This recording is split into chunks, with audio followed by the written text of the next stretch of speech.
Tell us a little bit about you. Okay, I'm Shakespeare. I'm an old head with old bars. I support Skinny Money wherever he goes, but I support most major artists that come to this country from the 90s, from anyone from Wu-Tang, Cool G Rap, Onyx, Swift and Wesson, G, the list goes on. I can't remember them all. I've been performing for about 10 years now on the underground circuit. It's where I like it really. It feels like home. I'm from Coventry, born and bred. I'm an ex-con who spent 12 years in prison, who came home in 2008 and found a way to change the narrative of my life, and that was music. And music has done that for me. It's given me an opportunity to travel the country, the world, Europe, and it's given me an outlet for all of my aggressions, all of my angers, my hang-ups, my past. It's given me the focus to proceed forward in life without crossing the tracks and ending up back on the wrong side of the wall. What was it that made you want to get into music? I mean, was it something that you picked up from when you were inside, or was you a fan of music before that? No, I was a little kid, and I used to watch Top of the Pops, and I used to like wait for the American music and tape it.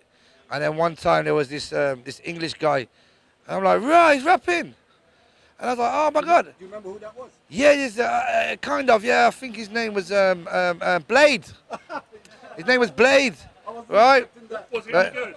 He was all right. He was all right. He was pretty good. I was like, and then I was like, okay. So when I was young, I started writing rhymes, and then there was a guy called Colin who used to do a lot of community work around my area, and he used to take us to a studio called the Depot Studios and just let us stay there all night, keep us off the streets if he could.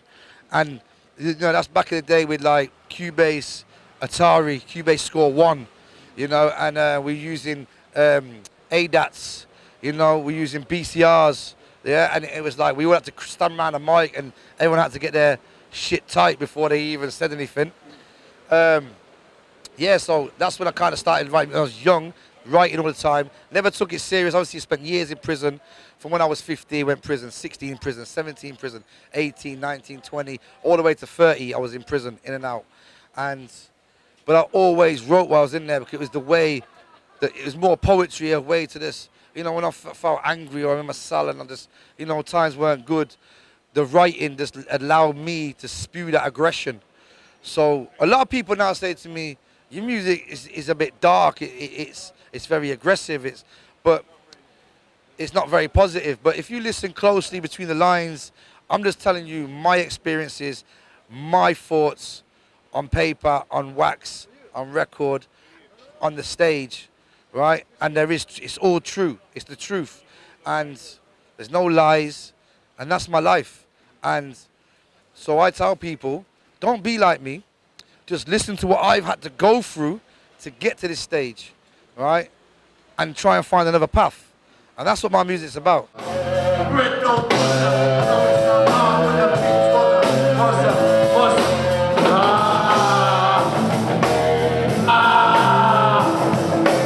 I want to find out how it feels to know that you got a call from Skinny saying, yo, come and support me on everything I do. Well, I met Skinny properly about 6 years ago in Finsbury Park at Slam Jam when he used to be at Silver Bullet. Shouts out to fucking Naz, who puts on the Slam Jam, you know. So big up him. Make sure you go support that and go watch that. That's real hip hop, homegrown. But I met Skinny there, and then he knew my words to my songs. Right, and it was like that one we just did there and there that we were rehearsing. He knew the words, and I was like, "Who the fuck's that?" And it's like, "It's Skinny."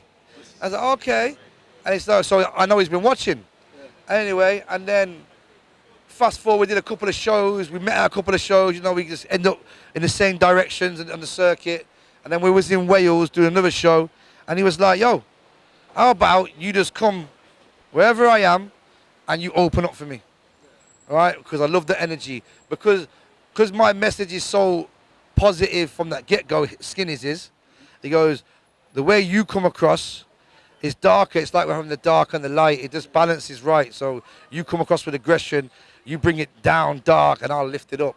And it's just kind of worked, and we've been doing it now for about 3 years now. Finally, what can we expect from you tonight? And do you want to just tell everyone where they can find you as well? Oh, what you expect tonight? You're going to expect energy, aggression, a big voice, yeah? Piercing. You ever heard of like the rabbit? Obviously you heard of rabbit in the headlights, right? So my aim is when people get get in front of me and I'm on stage, whether you like me or not, you ain't going nowhere. Yeah, the headlights are on full beam and that's it. Energy. And in the future, just more music. More music will come and you can find me on Shakezpeare Official at Instagram. But you got to spell it correctly. This is important. It's SHAKEZPEARE_official. Make sure you replace the S in the middle with the Z. And you can find me everywhere with that. This is a guy that you want to be looking out for, because if somebody as revered as Skinny Man is telling you that this guy is worth taking on tour, then you know he's someone you need to be keeping an eye out for. All right, so make sure you follow him, watch what he's doing, and let's grow this scene. This is what it's all about.